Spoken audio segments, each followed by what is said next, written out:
This is Unsung History, the podcast where we discuss people and events in American history that haven't always received a lot of attention. I'm your host, Kelly Therese Pollock. I'll start each episode with a brief introduction to the topic, and then talk to someone who knows a lot more than I do. Be sure to subscribe to Unsung History on your favorite podcasting app so you never miss an episode. And please, tell your friends, family, neighbors, colleagues, maybe even strangers to listen to. On June 15th, 1904, hundreds of members of St. Mark's Evangelical Lutheran Church in New York City set off for a fun day trip on a gorgeous summer day on a passenger steamboat called the General Slokum. Tragically, within half an hour, fire broke out, and an estimated 75% of the passengers, most of whom were women and children, died in the disaster.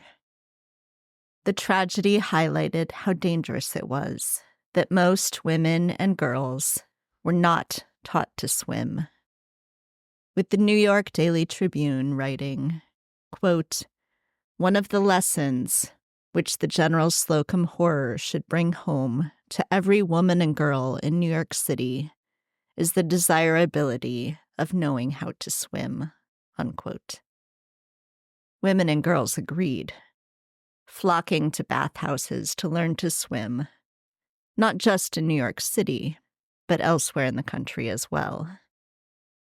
A marine journalist from Rhode Island, Wilbert E. Longfellow, who wrote about waterfront drownings, and who himself had been rescued from drowning twice, decided to learn to swim and to join the Rhode Island branch of the U.S. Volunteer Life-Saving Corps.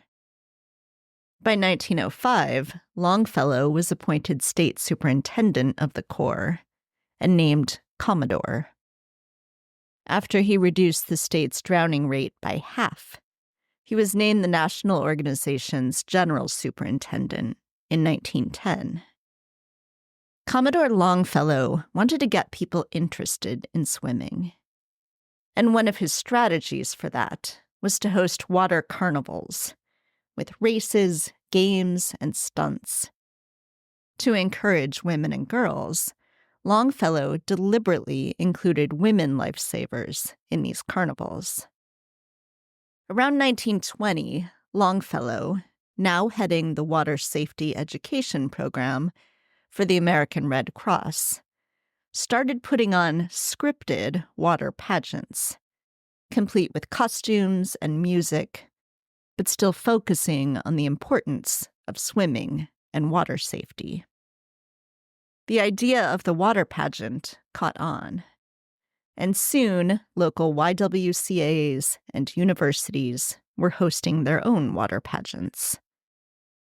In 1933, Olive McCormick, the National Safety Advisor of the Girl Scouts, published Water Pageants, Games, and Stunts, with instructions for every aspect of putting together these shows, and for doing so relatively inexpensively.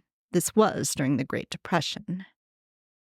At the 1934 World's Fair in Chicago, audiences were wowed by the spectacle of the Modern Mermaids, a show featuring 30 women swimmers performing routines to music in unison.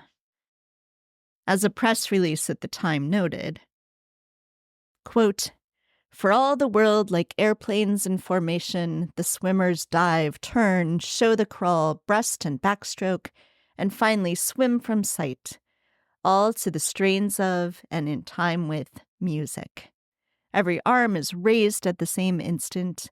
On the dive, every head disappears below the surface at the same moment, and somehow all reappear together," unquote.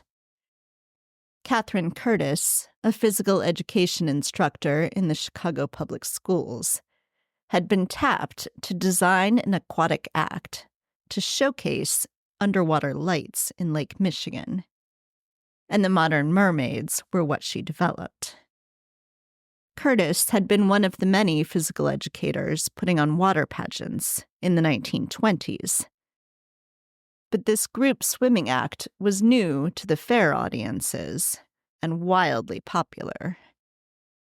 Originally booked for just a week, the fair kept extending the Modern Mermaid's contract, showing 3 times a day until the end of October, or whenever, quote, ice forms in the lagoon, unquote. At first, no one quite knew what to call the show, using terms like water ballet or figure swimming. But radio announcer Norman Ross dubbed it synchronized swimming, which the fair's publicity team latched onto. Although group swimming was new to most of the estimated 4.5 million people who watched it at the World's Fair, Curtis and others, including Gertrude Titus and Gertrude Goss, had been experimenting with what became synchronized swimming since the previous decade.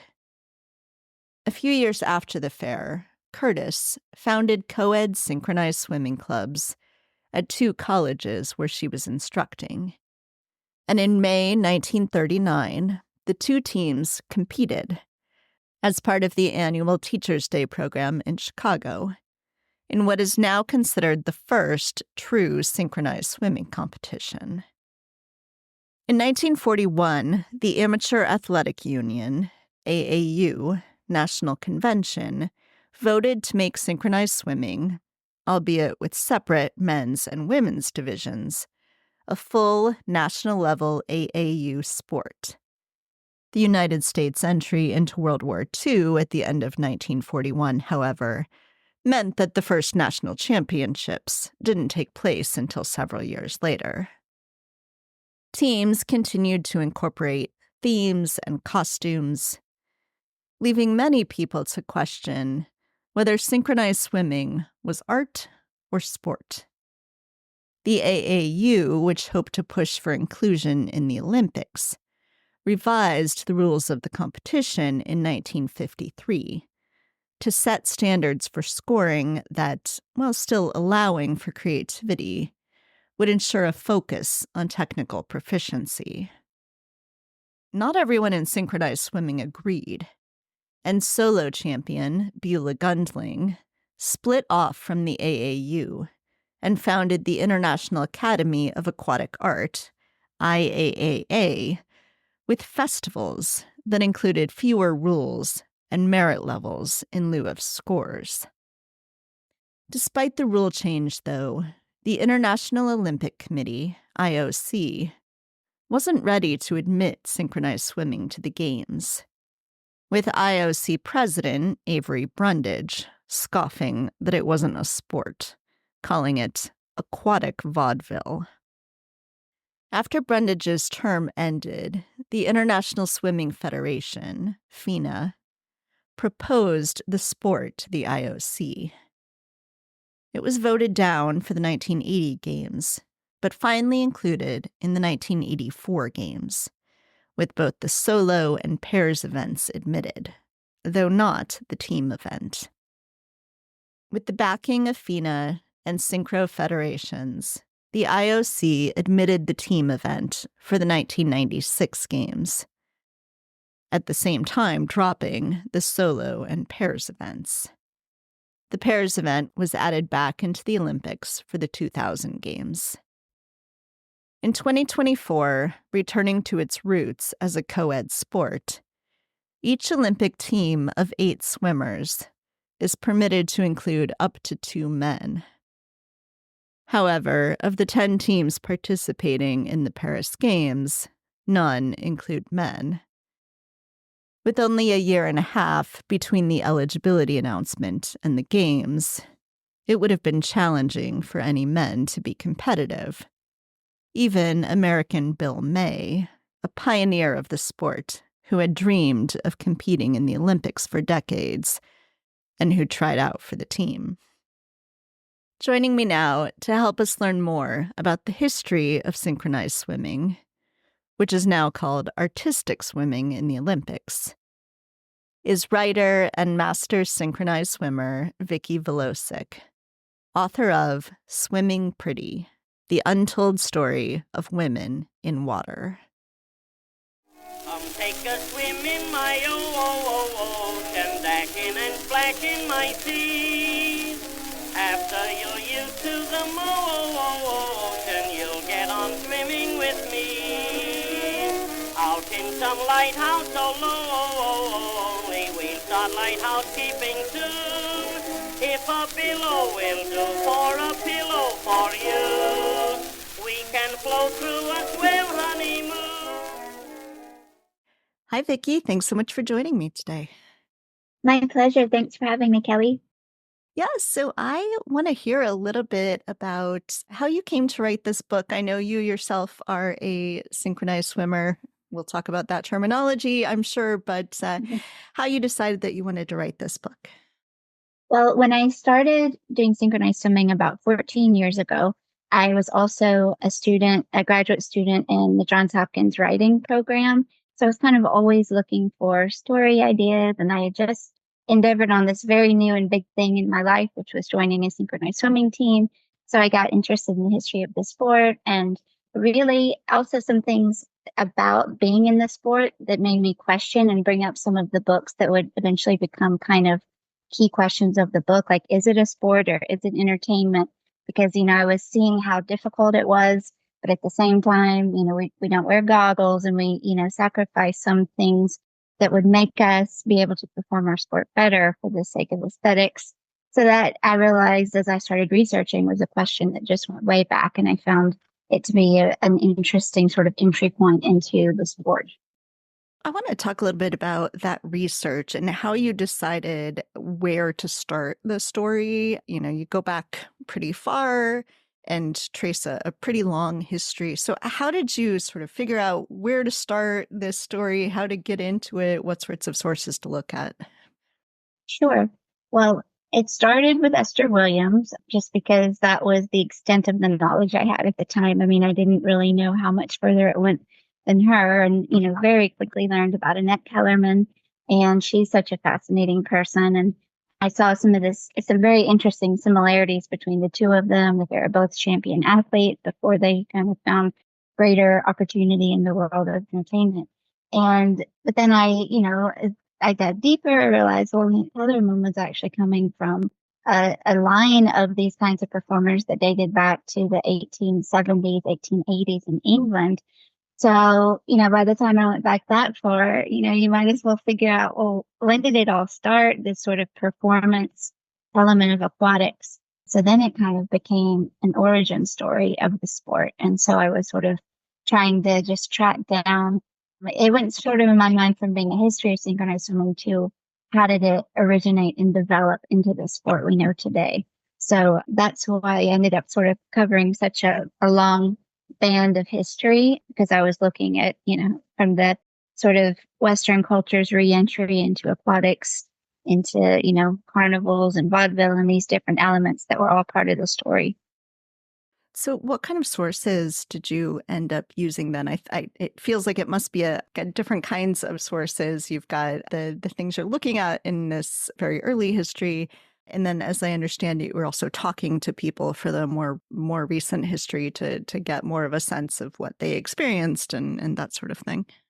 So you're right. It was a wide range of things. It sort of depends on the era.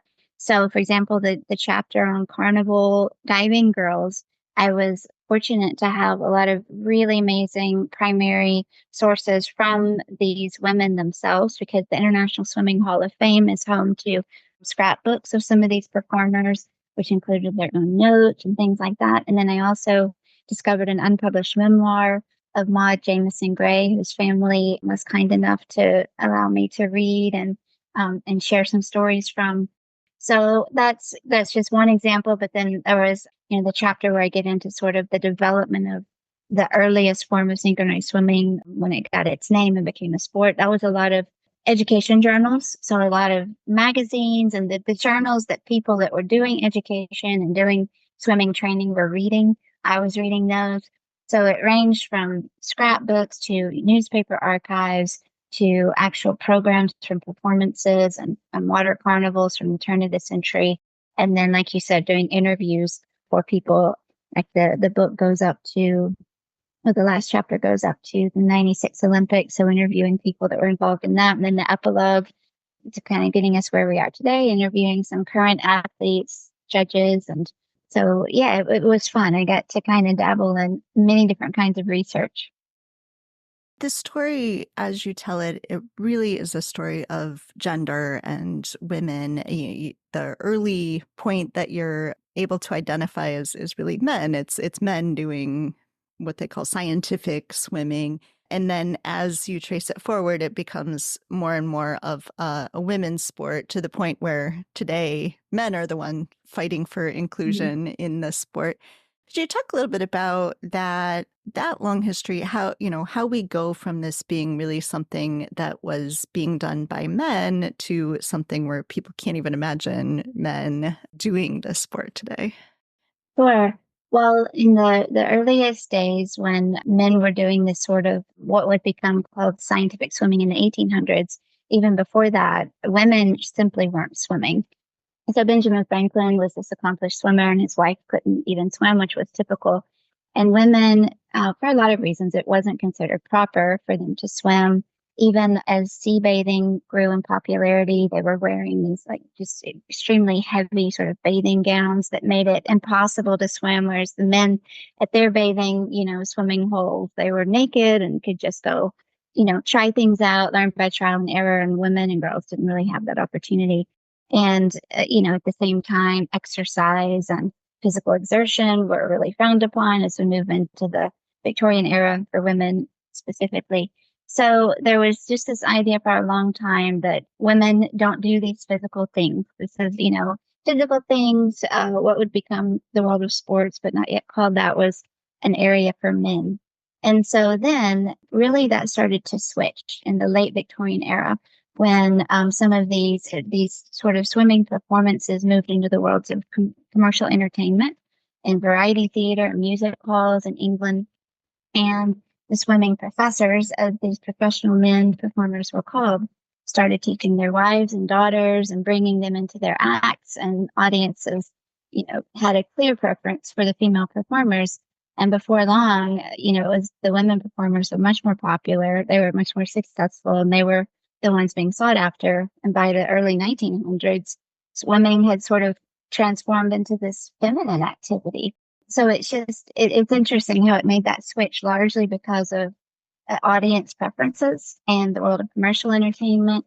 Also, the element of performance too was, so we're talking specifically about aquatic performers, and women found more opportunity in this world a lot of times than in the growing world of competitive swimming as a sport, because that was still considered a male domain. So this arena where you could be graceful and admired for your, being like a mermaid, being beautiful in the water, that was fine for women. But, getting out and, swimming in the rivers and having endurance competitions, that was less acceptable. So women found this greater world. So this element of performance gave them an entry point into sports eventually. Let's talk a little bit about this world of entertainment. So even before it gets to screen, it's on stage, like how they are staging swimming shows, and the sorts of things that had to be built, and these really elaborate structures so that people could see what was happening under the water. Yeah, that's a great question, because I think that was some of the most interesting things that I found. So in the earliest days, we're talking the 1870s, 1880s, it was just women or men swimming in these glass tanks. They were sort of steel frames, sometimes iron frames with like a basically plate glass windows in between. Sometimes it's just in the front. The more expensive ones were glass on all four sides. They were on wheels. They could be rolled onto the stages filled with water. So it was very small. And the things they could do, of course, it was pretty limited in these small tanks. But then, as this aquatic performance became more popular, and also just technology for, the growing world of commercial entertainments was just like proliferating the Victorian era, they started getting really creative. So one of I think the neatest things were these circuses where it was just a single ring circus, but in these really nice buildings called People's Palaces in England. And they would do a traditional circus with horses and dry land acts. And then when that was over, they would clear all of that away. They would lift up a mat and expose this wooden floor with perforated holes. And it would sort of lift up, water would flood in and or bubble up through underneath the holes, depending on which venue it was, until you suddenly had, this massive circus ring full of water. And the swimmers would come out sometimes from underneath the seat. Sometimes it got flooded all the way underneath where the spectators sat. So they were just surprised all of a sudden these swimmers would appear in the middle of the ring. So that was really fun, finding these things. Yeah. So I want to talk a little bit about Annette Kellerman. You mentioned her earlier, and she is especially important because of what she does with, you mentioned these terrible outfits that women had to wear to swim. And Annette Kellerman is just like, this is ridiculous. I can't swim this way, and popularizes a new fashion for women in swimming. Can you talk a little bit about her and her career, how she manages to find, success in being this entertainment swimmer and is able to really push the boundary of what is acceptable for women to wear? So Annette Kellerman is one of, to me, the most fascinating characters in the book. And it's amazing to me that she's not more well known than she is, because she was really the first female daredevil of the silver screen. And she was just doing things that would be completely unheard of today, like diving from lighthouses and towers in the middle of the ocean, swimming with alligators with hands bound behind her back.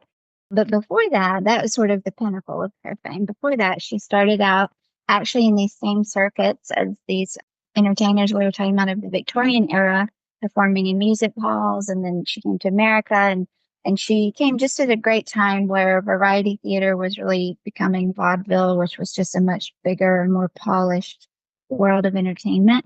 So it was an era where you could really become a star and your name could become known nationally and internationally, thanks to newspapers having photographs in them. And so a lot of things were changing that sort of enabled her stardom to elevate, maybe in a way it wouldn't have if she'd been born 20 years earlier.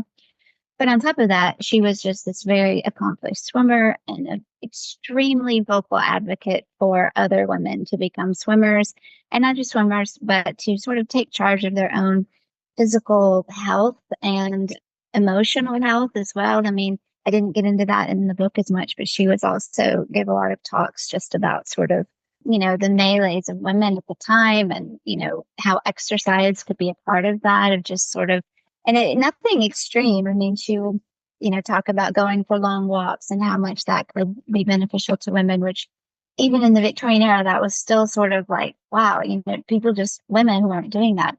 But then she really advocated for swimming. That was obviously the thing that gave her the most joy. And it was what she credited her beauty to. She was considered, the most perfect woman. Her shape was, that was sort of her tagline given to her by a Harvard professor.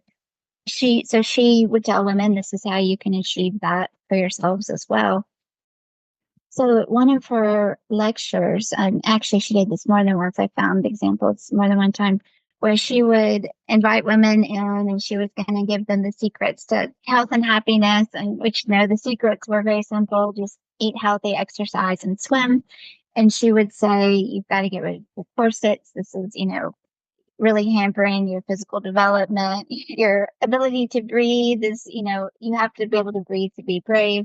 So she had all of these great one-liners, but she would actually, in front of the whole audience, remove her dress and then rip her to show that she had no corset. And she would even rip down to her one-piece bathing suit that she had on, cut it open and say, look, I'm practicing what I preach. This is just my natural waistline. And then she would end by getting into a tank of water and performing and just wowing the audience with her physical dexterity, reminding them at every opportunity, I'm like this because I swim, so you should swim too. So she was just a huge advocate, and she wrote a lot too. She published 2 books, authored numerous articles on swimming, and health and, all sorts of physical culture topics for women. And one that I loved was actually titled something along the lines of prudery is the biggest hindrance to swimming. I mean, it was just like, to her, it was so clear that like it's these things we're being forced to swim in. That's why women are scared of the water. That's why they're drowning. That's why they're not learning to swim. We have to get rid of these horrible bathing costumes. And hers, took off her one-piece bathing suit. We haven't even gotten to actual synchronized, quote unquote, synchronized swimming yet. So let's get to Chicago in the late 20s, early 30s, and Katherine Curtis. I'm a Chicagoan, love Chicago, talk about it frequently on this podcast. And I love that Chicago is like the epicenter of where this all started. Yes. Let's talk a little bit about that. And from what I understand from your book, it doesn't like, it's not like one person is like, and now we are doing synchronized swimming, but it sort of bubbles up from multiple places at the same time. So what is happening then? Sure. So in the 1920s, there was this clampdown on competitive sports for young women, which had only a decade and 2 decades earlier been growing in popularity. But there was this sort of move within the world of physical education that no, that's not what we want young women to be doing. That's not the skills that is going to help them have the roles that society expects of them, be wives and mothers, and to not be competitive and sort of aggressive. So there was this clampdown. And at the same time, the swimming had become hugely popular thanks to Gertrude Ederle swimming the English Channel, the first women's Olympic swimming team and diving team doing so great in the 1920 and 24 Olympics. So it was sort of like what to do with this interest in aquatics. There was not a lot of opportunity in competitive swimming for girls. So a lot of educators just started experimenting, like what are other things we can do in the water? And swimming to music became really popular because it was sort of this challenge of, lining your movements with the rhythm. And at the same time, the stunt swimming that had started back with the men we talked about, the scientific swimmers, that had continued to evolve. And the portfolio of movements was huge by that point and had been, recorded in multiple books. So practicing stunt swimming was another thing. And also just swimming in group formations became popular. That was sort of building off of a military march style of swimming, that all of these three things became the building blocks. And that was, as you mentioned, going on in different places. But Chicago was the epicenter really because of Katherine Curtis, who was an educator in Chicago. And she was, one of a handful of physical educators who were leading this charge. And she put together a performance of what she was calling at the time rhythmic swimming, which was this sort of group swimming to music and matching your moves, throwing in a few stunts here and there, and performed this group, the Modern Mermaids, performed at the 1934 World's Fair. And at the fair, it got its name, Synchronized Swimming, from the master of ceremonies called it that. So she was sort of the person who was at the helm when it got its name. And then after that, she also was the person who shepherded synchronized swimming into competitive sport. So the end of the decade, 1939, 2 of the different synchronized swimming clubs she had founded at different schools in Chicago held a competition. It was just a dual meet between the 2 clubs, but that is considered the first synchronized swimming competition. And then she and some of those students and others in that world started putting together rules building on that first competition that would become the first set of rules for the sport. So Katherine Curtis and these clubs in Chicago were really key to the development in the early years and for the first several national championships. So they were won by Chicago teams. So it was the Midwest was really like a hub for the sport in the early years before it sort of shifted to California. And that first competition had men in it too, right? Yeah. The groups weren't just women. That's correct. Yes, I'm glad you brought that up. Both of those 2 clubs were co-ed clubs, and the first competition was won by a co-ed team, and also the first AAU, the Amateur Athletic Union competition was also co-ed until it became a national AAU sport, and the AAU just said, no, we've got rules against women and men competing together, and they would only sanction the sport as separate events for men and women. So that was sort of the division and the beginning of the end of the sport for men for many, many years, because there just wasn't a lot of interest in male-only events. And so even though it's a sport and there are competitions all over the country, there's college teams, it takes a really long time for the Olympics to accept that this is a sport and should be competitive. Yeah. And I in my notes wrote down Avery Brundage, boo. So Avery Brundage is this guy who is sort of standing in the way of synchronized swimming. So what are his arguments against the inclusion of synchronized swimming in the Olympics? So Avery Brundage, there a couple of things really. So Avery Brundage was of the old school thinking of male sports gatekeepers who really did not even want women in the Olympics to begin with.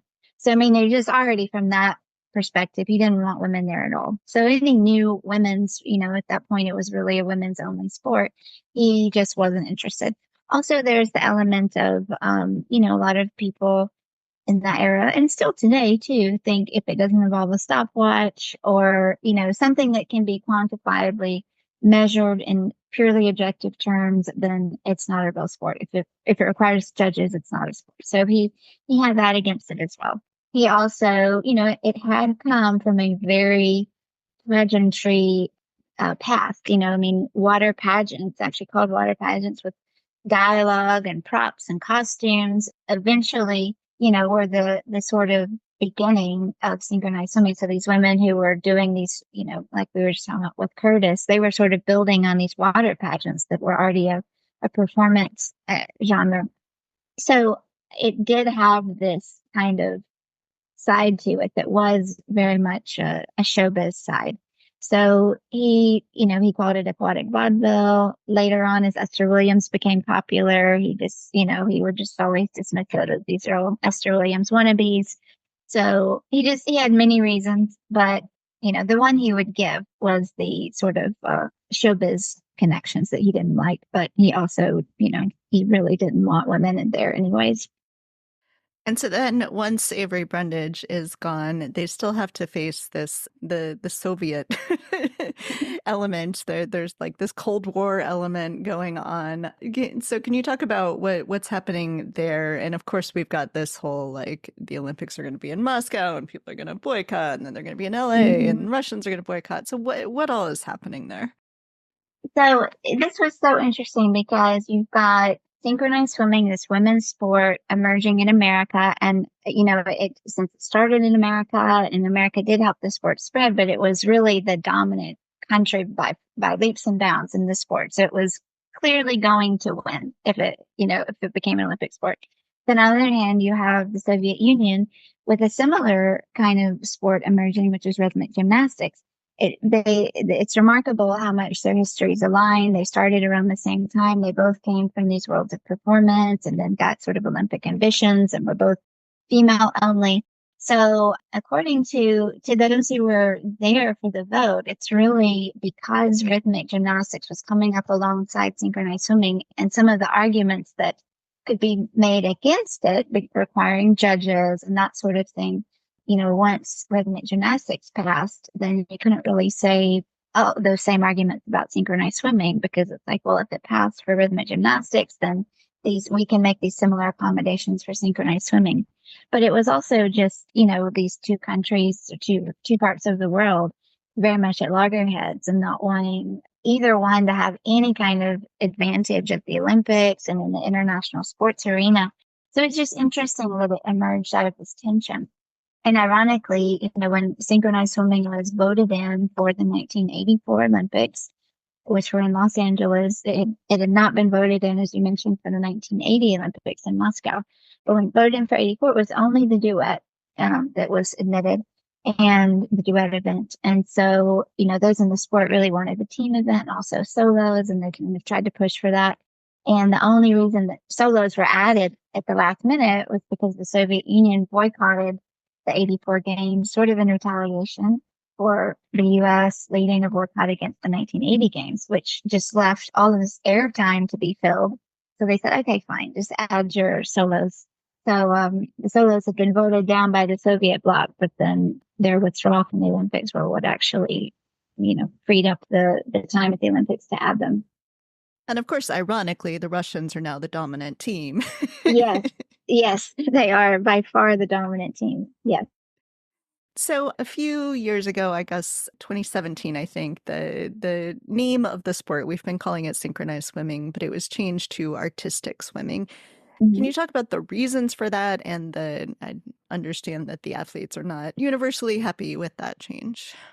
Yes. So the reasons for that, I interviewed the man who had been the head of FINA, the International Swimming Federation, at the time the decision was made.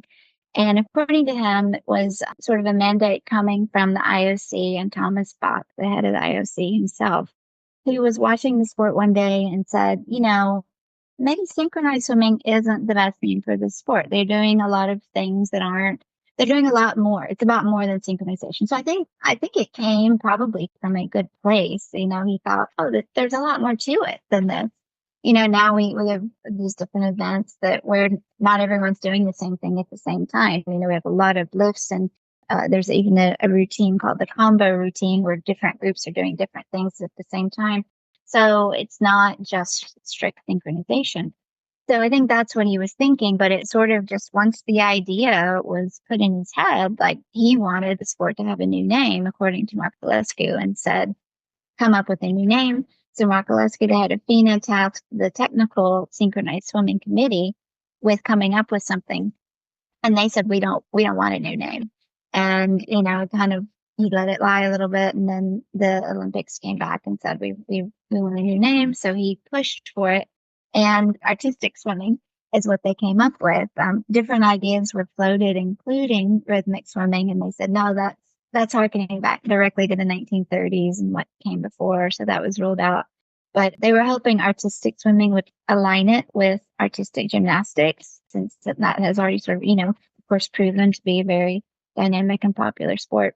But ultimately still didn't want it. And when it came to a vote, it was voted on rather than a straw vote first by those in the sport. It went straight to the whole FINA Congress, which includes water polo players and divers and speed swimmers and, people who don't know the first thing about synchronized swimming. And so they just assumed, this was being put forth by the Synchronized Swimming Committee. This must be, if they want, fine, we'll vote for it. But it really wasn't. And then it came as a complete surprise to the athletes, coaches all around the world. And a petition was launched almost immediately that got 11,000 signatures. And the comments were so many of the comments were about this fear that we've worked so hard to be taken seriously as a sport, and the name, having the name, any kind of artistry in the name takes away from that. It takes away from the perception of the athleticism that is now greater than ever. So that was the reason athletes were upset. Plus, of course, it just was sort of mandated from someone outside of the sport, which was upsetting, in its own right. But really, they felt like it was a step backwards towards the era of performance that they had tried to sort of get away from. We've talked a little bit about the athleticism and, trying to be taken seriously. Could you tell us, as a synchronized swimmer yourself, just how hard it is? I've watched some videos and I cannot even imagine, what all does this take to be able to just succeed in this sport? It is incredibly difficult. And what they do at the Olympic level is, leap years beyond what I do as a master synchronized swimmer. But at least I understand the maneuvers that they're doing to achieve what they're doing. And so it's, there's just so many things going on. It's incredibly cardio heavy, but yet at the same time, you're underwater for more than half of the routine typically. So that's just the initial challenge, right? You're holding your breath while you're doing this cardio thing. Then you're upside down and you have to support yourself. So you have to use all of this power, either with sculling with your hands if you're upside down, egg beater with your legs if you're right side up. In addition, the only sort of force you can get is against the water itself. So when you see these groups just catapult one of their swimmers out of the water, that's all taking place in the deep end. They're not allowed to touch the bottom. And so they're all just having to kick so fast and so hard that they're creating enough resistance against the water to shoot themselves and all of the other bodies they're supporting higher into the water until it's high enough to go, throw someone off the top. So there's that's the lifts. That's incredibly difficult. There's, like I said, all of the cardio movement, but then there's a lot of other unseen things too. Like if you watch closely, you'll realize that they're actually moving all over the pool, the whole routine. So they're doing these complex maneuvers as they weave in and out of patterns and as they're covering the entire pool. So that's, actually part of the rules. You need to cover all of the surface of the pool, making multiple laps up and down it. Sometimes the actual pattern changes within the group and the spatial awareness that you need. Those are happening while doing some of these really complex upside down maneuvers, holding their breath, and they can't see, no goggles, blurry. So you're just like, and it's just easy to miss some of those, the lifts and the throws, those are spectacular, but the small things too are just incredibly hard. And then on top of that, of course, there's just synchronizing, right? I mean, that's just really challenging too, to do all of these things exactly alike, and with every little twist of the ankle matching perfectly. So yeah, that's some of the reasons that it's really difficult. And no goggles. And no goggles.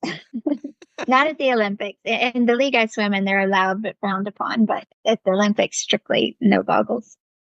So I'm going to put some links to some recent Olympic routines in the show notes, and people should go watch, because it is just, you can't imagine it until you're watching it. I was telling my kids, I was like, so Avery Brundage didn't think this was athletic, and then I showed them the routine and they were like, oh my gosh.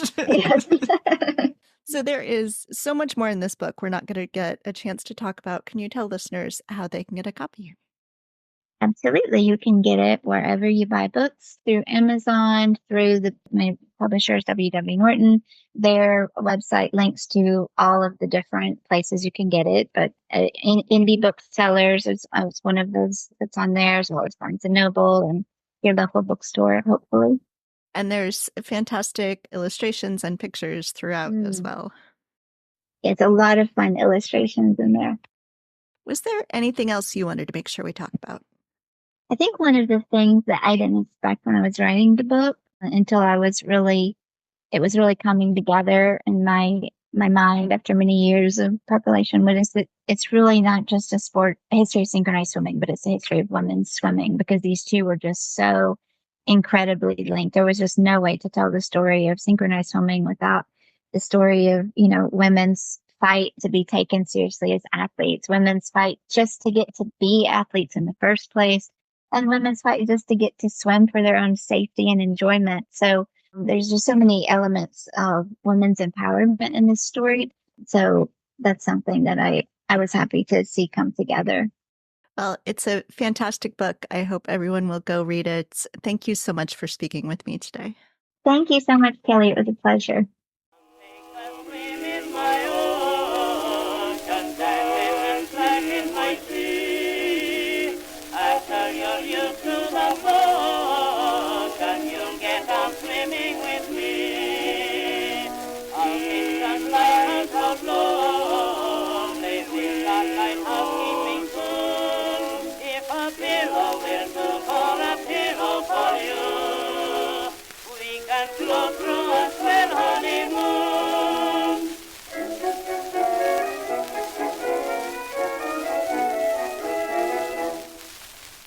Thanks for listening to Unsung History. Please subscribe to Unsung History on your favorite podcasting app. You can find the sources used for this episode in a full episode transcript at unsunghistorypodcast.com. To the best of our knowledge, all audio and images used by Unsung History are in the public domain or are used with permission. You can find us on Twitter or Instagram at unsung__history or on Facebook at Unsung History Podcast. To contact us with questions, corrections, praise, or episode suggestions, please email kelly@unsunghistorypodcast.com. If you enjoyed this podcast, please rate, review, and tell everyone you know. Bye!